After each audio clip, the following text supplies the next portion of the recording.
Welcome to Aging Insights. I'm Melissa Chalker, Deputy Director of the New Jersey Foundation for Aging. The Foundation's mission is to enable seniors to live with independence and dignity in their communities. Aging Insights is produced by the New Jersey Foundation for Aging to provide information and resources to boomers, seniors, and caregivers. The primary focus being to share important information and connect people to community-based programs. Today we're going to be talking about getting organized, whether it's just to use your space better or to downsize for a move. We'll also discuss how to get help with that big move or other transition. With me today are two professionals who can walk us through these difficult tasks. I'm joined by John O'Dallon of the Organize and Maintain and Lori Ash of Transition Guardians, LLC. Thank you both so much for joining me today. It's a pleasure to have you here to talk about all of these big decisions people have to make and how they're going to get through them. So, John, I did want to start with you. In addition to your business, which is called Organize and Maintain, you're also a published author. Is that correct? Yeah, I just published my first book this year. Yeah, and so you've brought your book with you today. It's called Real Value. Is that? Real Value, New Ways to Think About Your Time, Your Space, and Your Stuff. Terrific, terrific. So I assume it focuses on what your business does? And yeah, I've captured a lot of what I teach my clients when I'm working with them, and it's about getting organized, but it's about what's important to them. Is it their stuff, or is it their time and their space, and that helps them make decisions better and stay on track getting organized. Sure, so why don't you tell us a little bit about your business and how you got started in it? Well, my first career was in software. I worked for a software company for a number of years in quality assurance and customer support. And after a while, I wanted to change, got tired of the corporate life, and I just liked helping people, so thought I'd take my natural abilities for getting organized and helping people and turn it into a business. Terrific. And so what type of things do you typically go through with a client? What type of situations do you usually walk into in terms of helping people get organized? Most of my clients are just people that are busy professionals, families, baby boomers, seniors that are just overwhelmed with stuff or life, and they just don't know where to get started. Sure. So I'm there to kind of calm them down, get them a plan, and work with them and teach them the best practices while at the same time doing hands-on organizing with them. You can imagine, having been in a house for 20 plus years, you collect a lot of stuff, right? Definitely, so, we fill the space we have. Yeah, right. So, consulting a professional like yourself to figure out what to do with all that stuff once you realize maybe you have too much of it sounds pretty smart, right? So that's typically what a lot of people... Right, people reach the breaking point and they're ready for a different phase of their life, or they just, too much clutter and they're ready for a change, and then I'm there to help. Sure.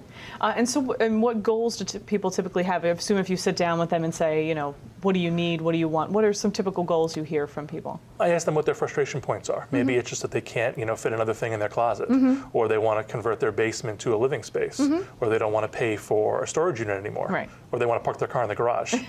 Whatever their frustration point is, we work around that as the goal to work towards. Sure. So it's great to have a starting point so you know what their end result wants to be, what they want to use the space for, or in what way they really want to be organized to help their life, right? Definitely. Sure. And so how do you determine what your role will be? A little bit before we talked about, kind of how you come in and help and then, leave some of the things to the client themselves. So how does that typically work in terms of your role? Well, I named my company Organize and Maintain because it's not just a one-time get them organized. We want to teach them best practices on how to get organized and stay organized. So it's 50% of my time hands-on coaching how to get organized, at the same time actually doing it, doing the sorting, doing the purging, setting up new systems. So it's a balance, so that hopefully after a few sessions they can go on their own and they're going to stay organized over time. Sure. So you give them some base to work on. You walk them through it and help them in the beginning, and then give them somewhere to go with it in the future to maintain. Somewhere to go. Give them homework in between sessions so they can work on their own. And just each case is personalized. Some people need more hand-holding, some they need one session, and then they're off and running. Right.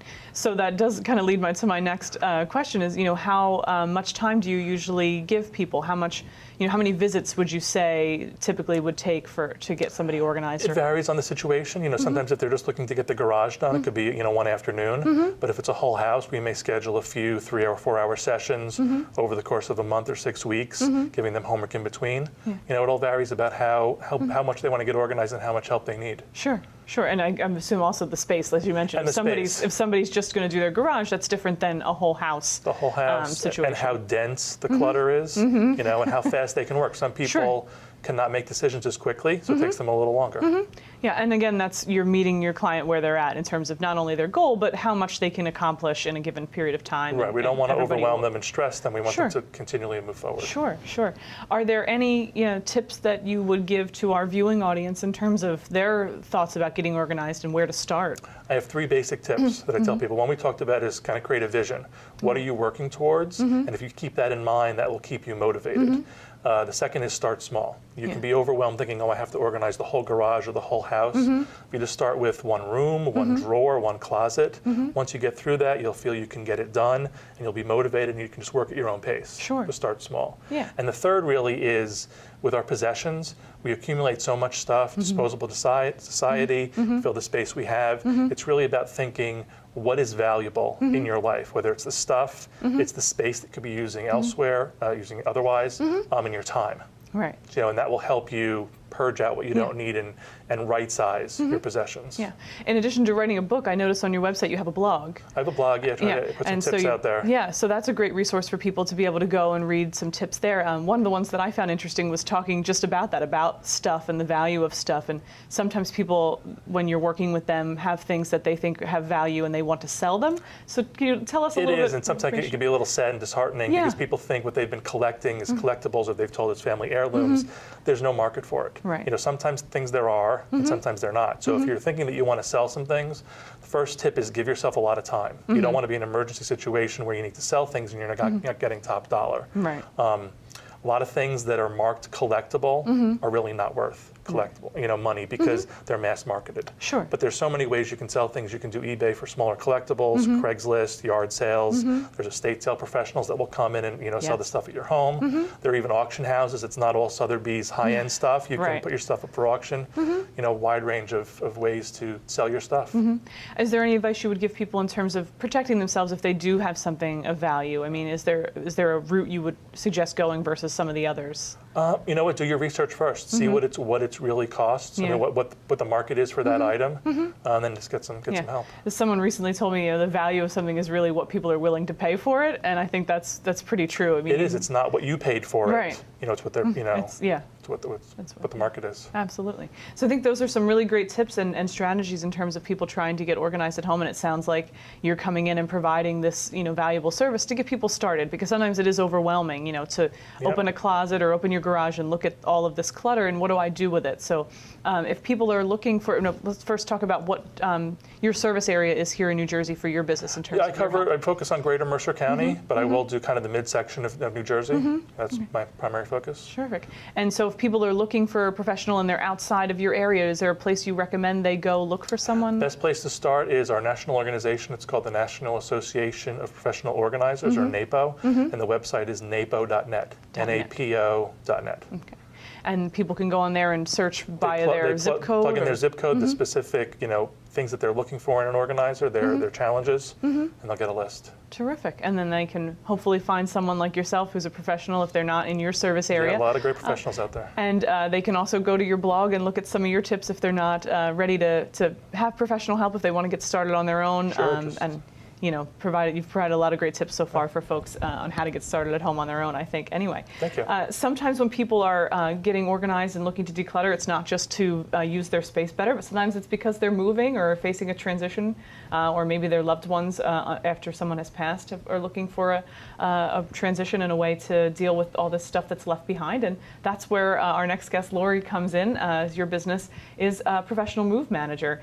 And I think you and I have had a conversation off air about how people might not understand what that is. So why don't you tell us what a move manager is and a little bit about your business. Okay, thanks for having me here. And I think it's a great opportunity to let your viewers know that there's a service available to them, because they know about organizers, but they don't know about relocation managers. So I'm a certified senior move manager, and my company helps people relocate from one home to the next. Moving is so overwhelming, emotionally and physically. And it's very hard for a senior to be able to actually lift those pieces or clean out closets and so forth. So I I help them transition from one home to the next. We take care of all their needs and find solutions for their moving needs. Right. We move them across town, across the state, and sometimes I move people overseas. I also handle estate dispersal, which gets me involved in having things dispersed across the country. Right. Every client is unique. Yes. Every move is unique. A lot of people don't understand the service at first, so I equate it to a party planner. Okay. We orchestrate the move so you don't have to. Life is very busy, daily life, and you throw in a move and it's overwhelming.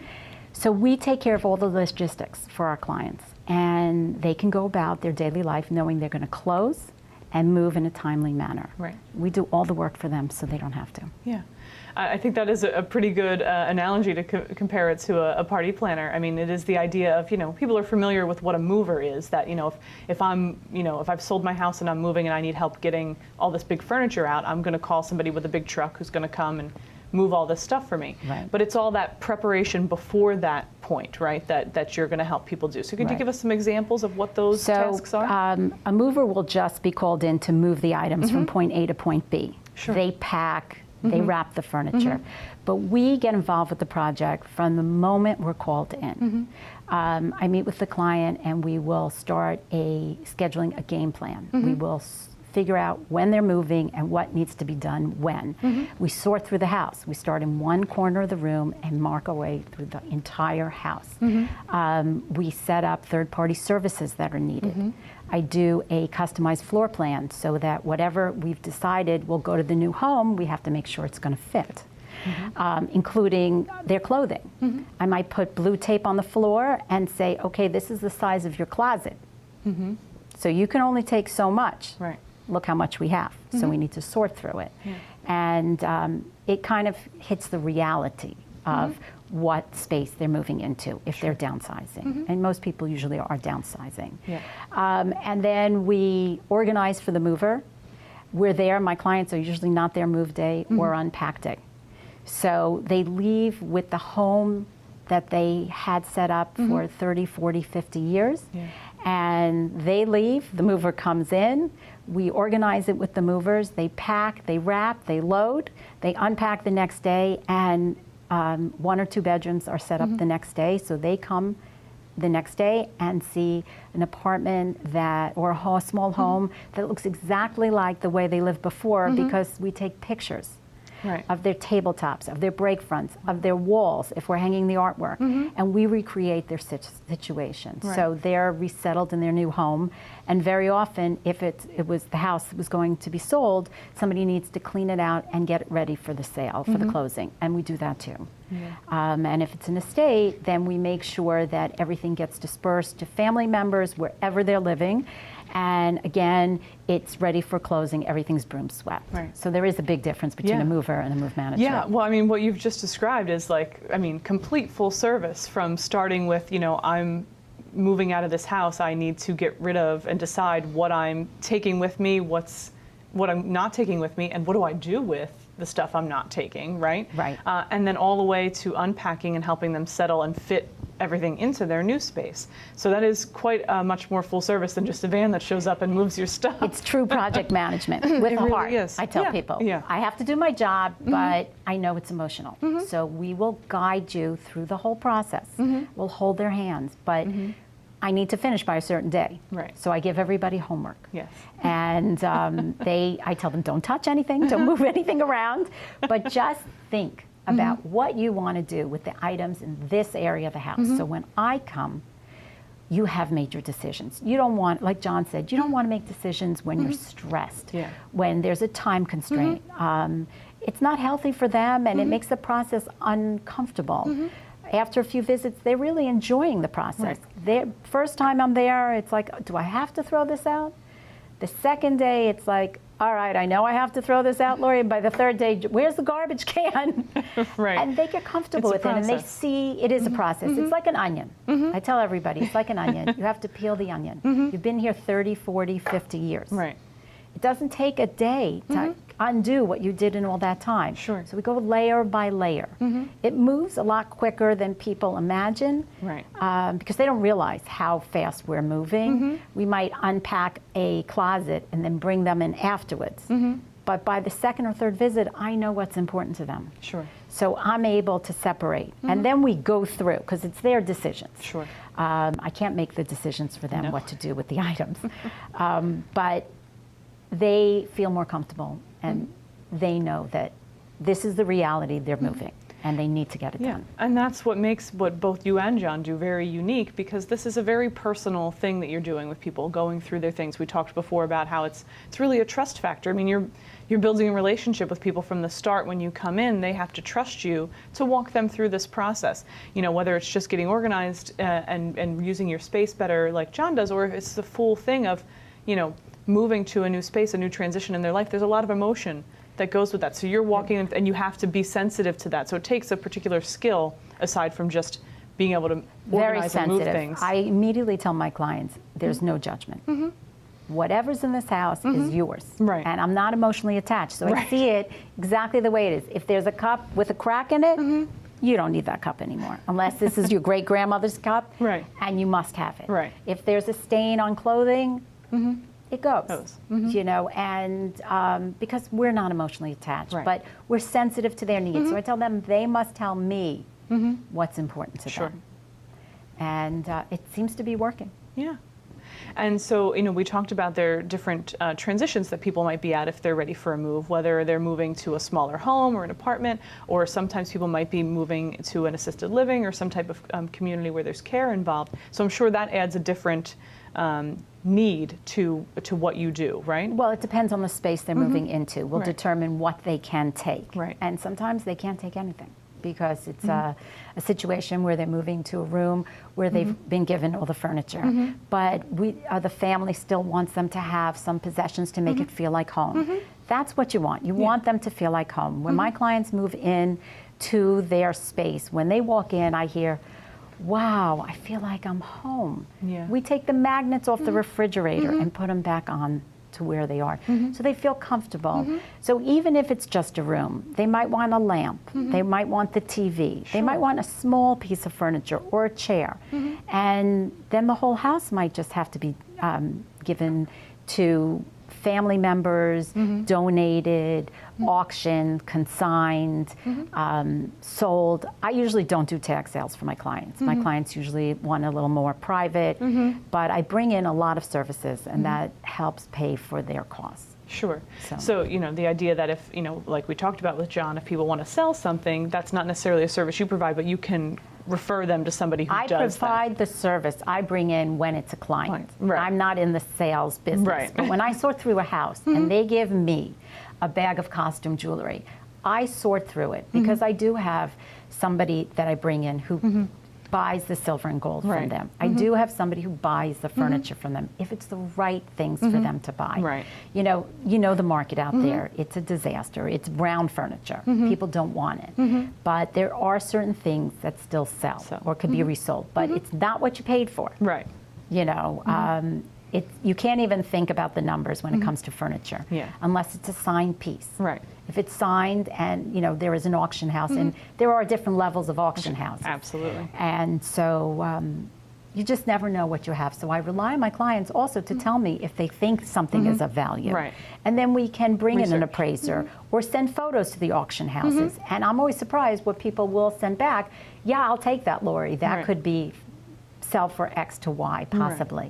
That's great for my clients. You know, so we do get involved in the complete process, but it's not, I don't just sell, but it is part, because we see what's in front of us. And this way they get money for the items that they're no longer going to use. If you have to get rid of things, you know, you have to find the best way. Is this a donatable thing? Is this something I can sell? Is this something that's garbage? You know, and it's helpful to have an objective party to help with that. And they feel good about it. You know, nobody wants to see things go to the dump. So, and I tell them, if there's anybody that's been good to you, any neighbor, if you have an aide, let's offer them some things. Why not? Sure. And so that you do, obviously, in dealing with people that are moving to a care situation versus a new home, or people that have passed away, you're dealing with a lot of other people aside from just one client. You're working with families and extended people in that situation. I'm sure that adds another layer of things too. But there is one person that's involved. point. There's a point person, and then we're happy to add emails to everybody else, but there's usually one point person. Yeah. And very often it's a senior. As sad as it is to say, a lot of times family lives far away, and they can't be there with us. Right. So I will keep in touch with the family and let them know what's going on, and Right. also let them know what I found in the house. I asked both the senior and everyone in the family, what haven't they seen in 10 years? So that I can be on the lookout for things that are important to them, whether it has value or not. Right. It might just have sentimental value. Right. But I'm sure the idea that a professional is there is comforting not only to the person moving, but also to the family who might be wanting to be part of the process but is far away. They just can't. And Yeah. I'm referral based. So somebody has referred them who they know, who knows me. Right. So there's a factor of trust there. And it works very well, especially with the iPhone today. You can do anything. You can, Any yeah. phone, actually. You know, send pictures, tell them, quick, this is what I found and where I found it. And they're always surprised. Sure. So we've talked about a lot of different scenarios, and I know when we talked previously, we know there's no such thing as a typical case. All of your clients are different, all situations are unique, and you've given us some great examples, but could you walk us through, you know, kind of an example that you might have of a beginning to end? I want to give people an idea of where to start, people that are watching Okay, at home. as soon as you have an idea that you're going to be thinking about moving, start with your papers, start asking your family what they want. If there's no family, ask friends if they're interested in anything, so that you can start with the items in the house and have an idea of where they should go, even before I come. Look at the papers. Everybody has file cabinets. It takes forever to go through them. I know in my own home, because you're attached. It's something you had, it was something from a long time ago, it's family memoirs, it's somebody's handwritten note, you know, you have fond memories, but you have to let go and you have to do that yourself. Right. I have done it for people and it is a difficult task because I have to think what's going to be important to them. So it's a good thing to start with that. After that, if you can't physically do it, then you should call somebody in to help you. Even if you can't afford a service, have a family member, have a friend, have a neighbor. Sometimes you have an aide. Sometimes they could be helpful. You have to start purging. You have to start getting rid of the things you just don't use anymore. I think they say we use 20% of our possessions. Wow. You know, and it's just, you know, you don't need it. Yeah. It's hard to say it. It's hard for me to say it, and to do it too in my own home. But but I do it. Yeah. And it feels better, and it's cleansing in its own way, and it'll make your move much easier. Yeah. I mean, it sounds like, you know, the best advice in terms of that, of starting, you know, fairly early, is that you want to get rid of things. You don't want to take them with you and then get rid of them. You want to get rid of them before you move, That is the worst thing, right? is to I always say to my clients, the last thing I want you to do, because there are clients I don't unpack. They might move across the country or overseas. I don't want you to open a box and say, why did I take this? Right. I mean, make the hard choices now, and then you'll save money on the packing, money on the shipping, and maybe make a few dollars because we're able to sell something. Sure. So since you brought up the unpacking, are there tips or things you want to give people about that? Because, I mean, we focus so much on moving on the packing part, but once you get to a new space, you've got to unpack. And if you don't have professional help, what are some tips for people to help them to maybe do that the best way? Or that is a very hard thing to do. Very often, even if it's a 1 or 2 bedroom, they could be moving with 100 boxes because a lamp is in one box, a lampshade is in another box. That's 2 boxes. That's a nice sized box. Sure. So you need to get some help. If you can't physically do it, you need some help. Right. And you need a lot of plastic bags because the movers move with a lot of paper. Yeah. And for our clients, we unpack them and every piece of moving debris is removed from the room. Oh, that's nice. And so it's as if they just, I just picked them up and moved them from point A to point B. But it's very physical unpacking. Sure.